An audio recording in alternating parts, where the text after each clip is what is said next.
Good afternoon. Welcome to today's edition of the Coal Scene.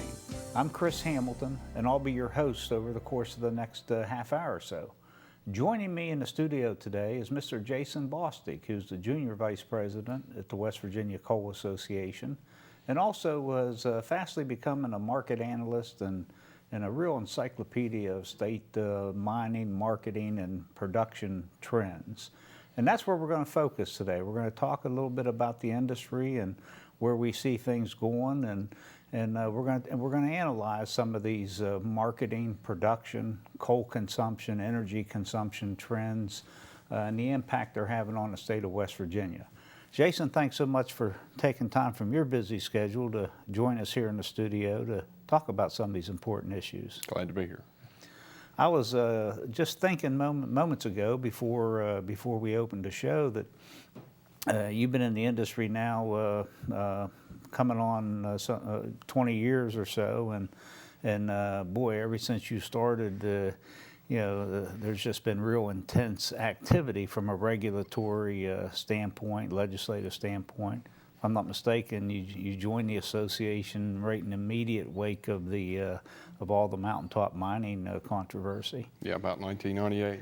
So of course, I think I was on the job 2 or 3 days when Judge Hayden issued his first decision, and it's been a firestorm ever since. Has been a firestorm, and it also caused me to think that over the course of my career, I know that the coal industry has always had, we've always had challenges. It just seems like there's the challenges we're looking at today. The challenges over the years have never quite been as serious or as threatening as they are today. Yeah, Chris, I think when you look at the market situation that we're going to talk about here in just a second, unlike everything else we've ever faced, whether it was individual legal challenges or just the very concept and the ability to conduct surface mining in West Virginia, unlike those issues, today the market is being diverted away from coal, and I think particularly diverted by regulatory action that targets West Virginia and Appalachian coal production. So this truly is unlike anything we've ever seen before. The term uncertainty fits here. Probably as much as we hear that term being used, it probably fits the coal industry where we're at today, and as well as the short term over the next few years, if not the long term as well.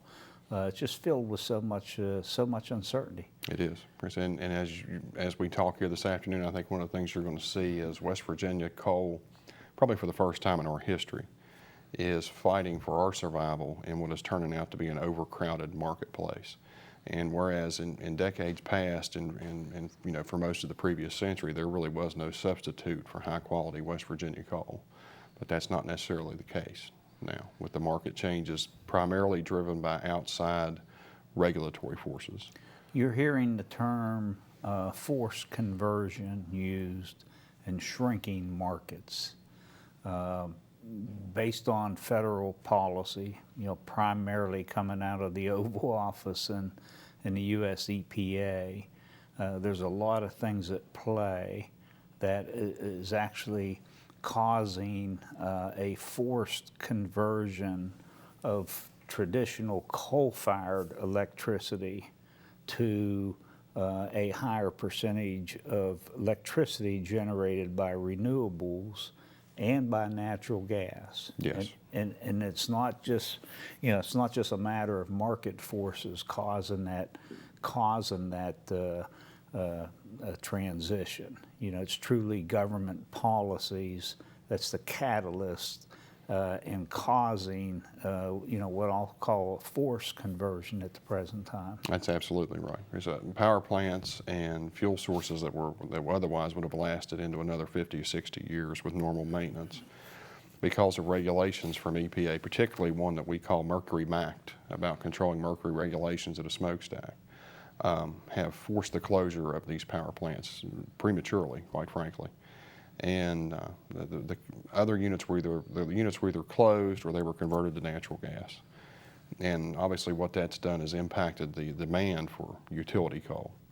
And in another case, a very similar regulation for industrial non-utility boilers, things like paper mills, ferroalloy plants, or just about any other industrial process you could think of that would need its own supply of steam and electricity, those units have been forced to retire as well. And traditionally, that non-utility industrial market belonged to West Virginia coal because it was the highest BTU value and the corresponding lowest sulfur rank. So, Interestingly, I was reading somewhere where, just over the past 4, maybe 5 years now, that there's been over 400 coal-fired power plants that were operating 5 years ago that have either been closed or their closure has been announced. And 18 of those have been here, not plants, but individual units. Yeah, individual electrical generating units, which could be 1 to 3 boilers in a given plant. And that number hovers right around 400, but by the end of this year, it will likely hit 600 individual electric generating units that were closed or converted. In West Virginia, we lost 6 power plants for a total of about 13 or 16 electrical generating units at each plant. And again, these plants were a little older, but they were still very efficient. They were able to meet the electrical demand within the cost range that was provided by our Public Service Commission and by the utility dispatching markets. But this regulation came along, and to comply with Mercury MACT and the mercury control regulations requires such a huge investment by a utility to upgrade its scrubber technology. And quite frankly, the size of these scrubber units are so big. In many cases, the units are bigger than the power plants themselves. So there was no economical way to upgrade those units. So the utilities were left with no choice but to close them. To some listening to this discussion, you made the point that there were 14, 15 of those within the state of West Virginia, 400 overall. But to those individuals that are hearing the low number of 14 or 15 and saying, 14 out of 400, what's the big deal? Well, the big deal is that we're just as concerned, if not more concerned, about the plants that close, within our market structure. I think there were 40 plants in Pennsylvania, 30 some in Ohio, some throughout the mid-Atlantic states. All those states we ship large volumes of coal to. Yes. So as those plants close, once again, we lose markets for West Virginia coal. Yeah, Chris, as you know, most of our coal was shipped out of state to electric utility companies. And we actually... What is that percentage? It's a real high percentage. I think 65 to 70%, and it's typically even 75 to 80% range of the coal mined here goes somewhere else. Goes somewhere else. That's amazing. And the bulk of it is for electric utility generation. Now, luckily, we're somewhat blessed in that West Virginia can supply metallurgical coal to steel customers, both internationally and domestically, for the production of iron and steel and coke for the blast furnace. But that market, too, is starting to suffer a little bit. There's been kind of a mini steel crisis in the last few months as China's economy has contracted, and China has flooded the world market with very cheap raw steel. That, of course, has forced our domestic producers to cut back their production. So that's impacted the metallurgical coal market, which is, again, the best metallurgical coal in the world is found in southern West Virginia. But as the domestic steel producers ratchet back production, we have to reduce our production of coal to supply their needs. You mentioned export. For a while, when the high export market that we found ourselves within, it was a very strong market, primarily because of China consuming more energy and more coal than they were able to produce there domestically. And that was all the result of China's gross national product, or GDP, being up in double digits, where they were for, I think, 15 consecutive years or something, 11, 12, 13%. Their economy improved every year. And 2 years ago, that dipped down to below 10%, first time in a decade and a half. And I think this year it's like 5 or 6%. So they're not making and growing their economy like they were, which means shipments of coal from other places, and especially West Virginia coal, have been cut off. Yes, and commensurate with what's going on in China, there were some severe market disruptions in the Indonesian, Australian coal market several years ago, where flooding primarily at surface mines in Australia, so they couldn't fill China's demand for met coal, which created a real void in the international market, which West Virginia was luckily able to fill. But as Australia's mining industry has gotten itself back on track and some of the operational issues straightened out, there is also a glut of coal on the international market that's struggling to find a home. And as you know, Chris, in situations like that, the lowest cost coal on the market's going to win. And in most cases, unfortunately, because again of regulatory imposition or government imposition, West Virginia coal's losing on a pure cost per ton basis. And it's not only regulatory impositions. We have other things that challenge us here in West Virginia. We have transportation difficulties. We have additional surcharges that are being contemplated by primarily one Class I railroad in West Virginia that may add substantially to the cost of moving our coal to its market, whether it's domestic or to an international exporting facility. Well, I can't imagine absorbing those additional costs at a time we're in right now. And speaking of a time we're in, I know we have record layoffs. I believe we have the lowest number of active coal mines in the state of West Virginia right here today, 2016, than what we had when West Virginia first became a state 152 years ago now. And all told, again, looking at some information before we come on here, it seems like half of the number of miners that we had 7, 8 years ago are unemployed today, about 12,000 or so.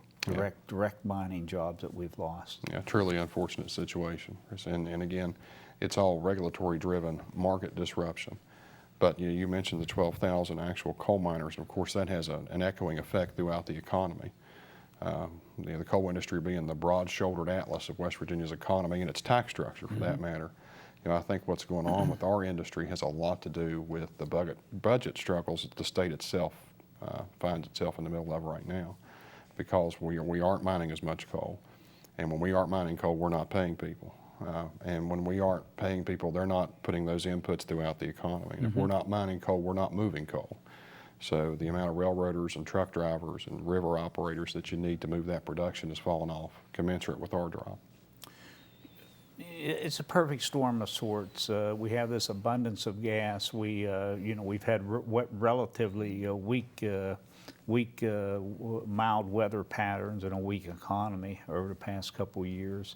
But as I often have said, strong or weak economies come and go, mild weather patterns come and go. We do have this newfound glut of natural gas that has encroached within traditional coal markets in some areas, not everywhere.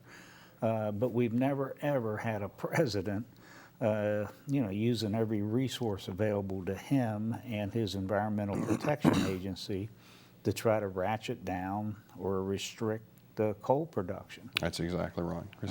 That's the real driver behind this force of the conversion we're experiencing. It is. And the availability of natural gas, the abundant supply from the shale gas formations, has made it convenient for this administration to do what it's done to us. And well, when it first, for instance, when it first started down this path, it had intentions to ratchet down all fossil fuels, natural gas as well as coal, and its focus was wind and solar.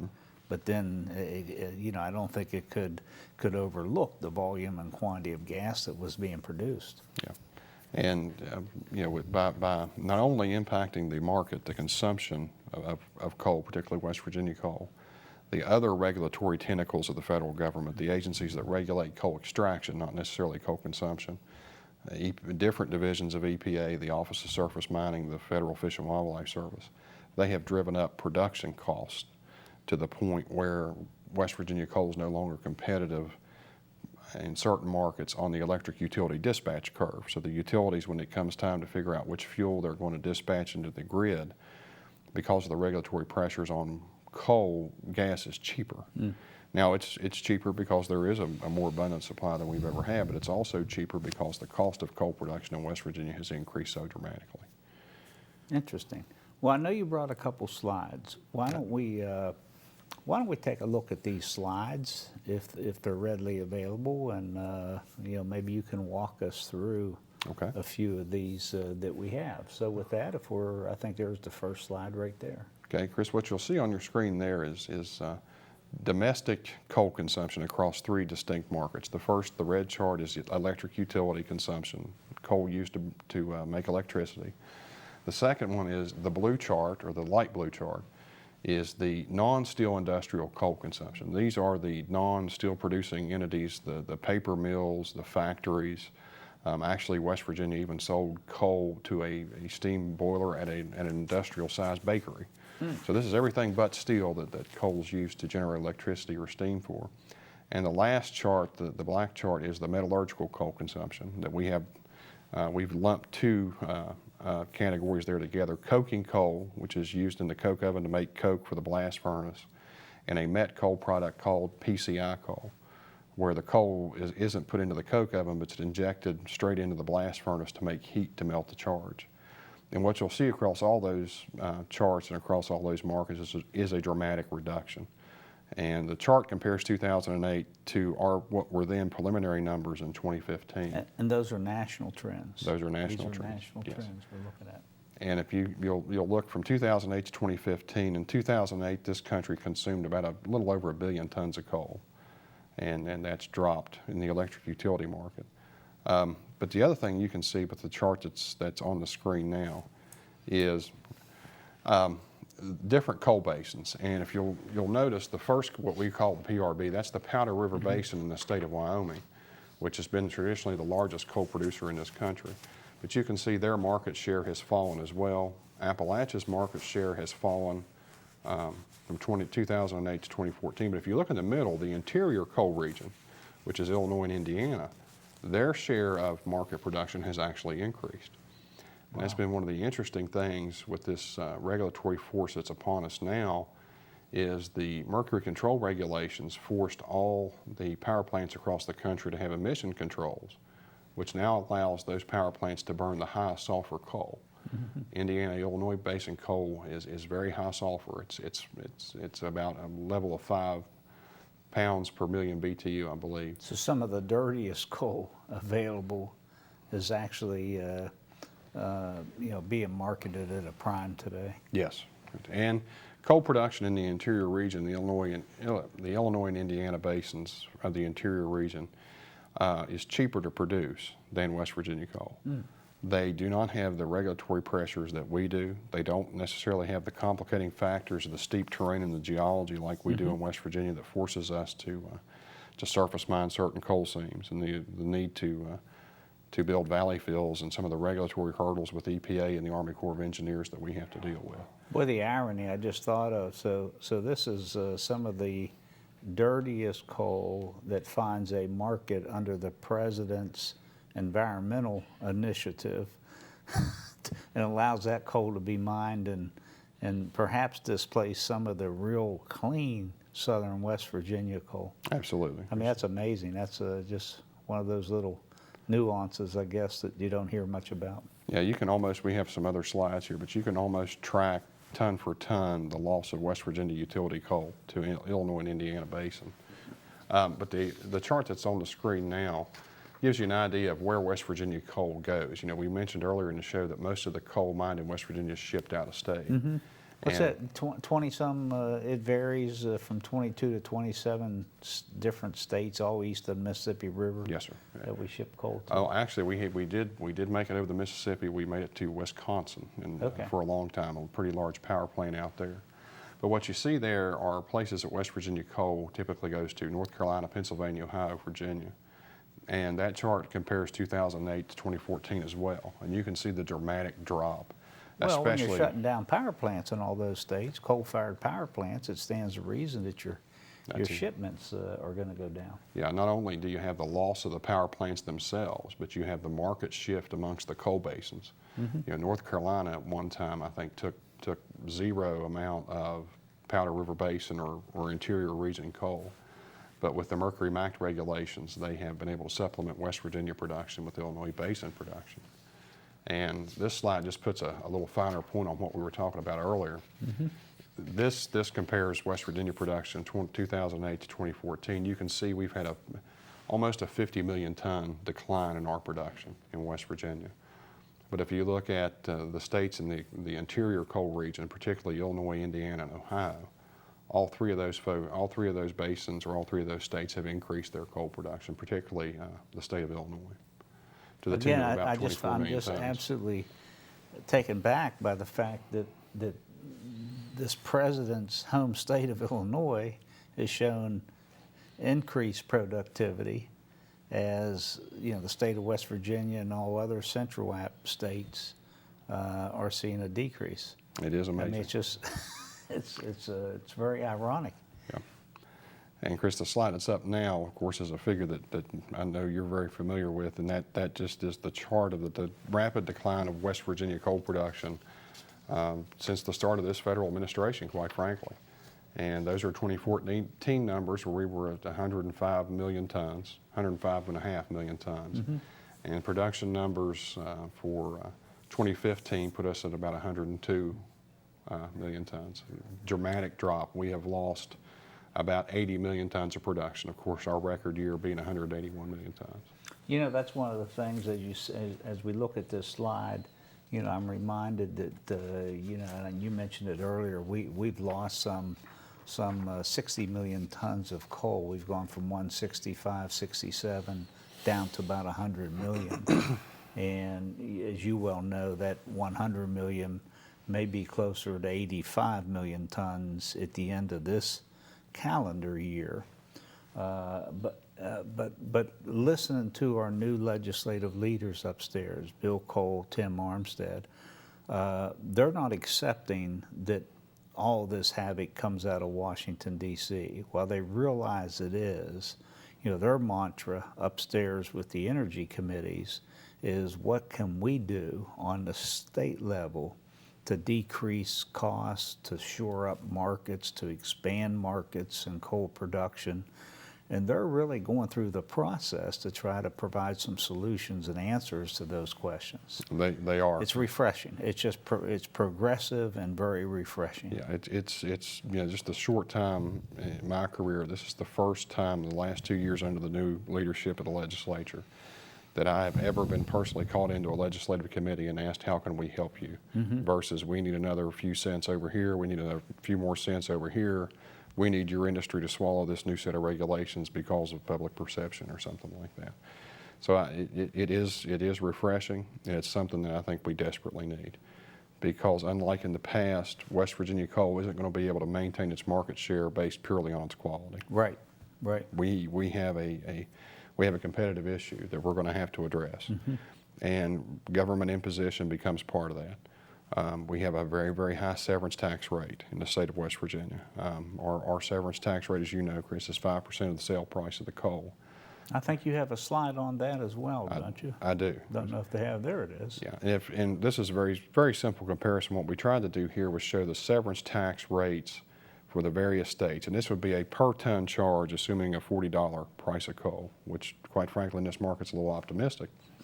But you can see West Virginia's severance tax rate works out to $2.56 a ton.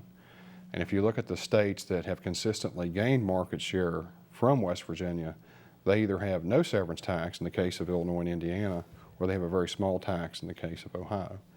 So government imposition may make the difference between a West Virginia coal producer winning or losing a contract. And that's especially true because of the other hurdles that West Virginia faces, our geology, our transportation difficulties. You know, 2 or 3 cents, a nickel or a dime may make the difference in keeping a contract at a southern utility, or, you know, one of these plants in North Carolina or South Carolina versus coal from one of these other regions or one of these other states.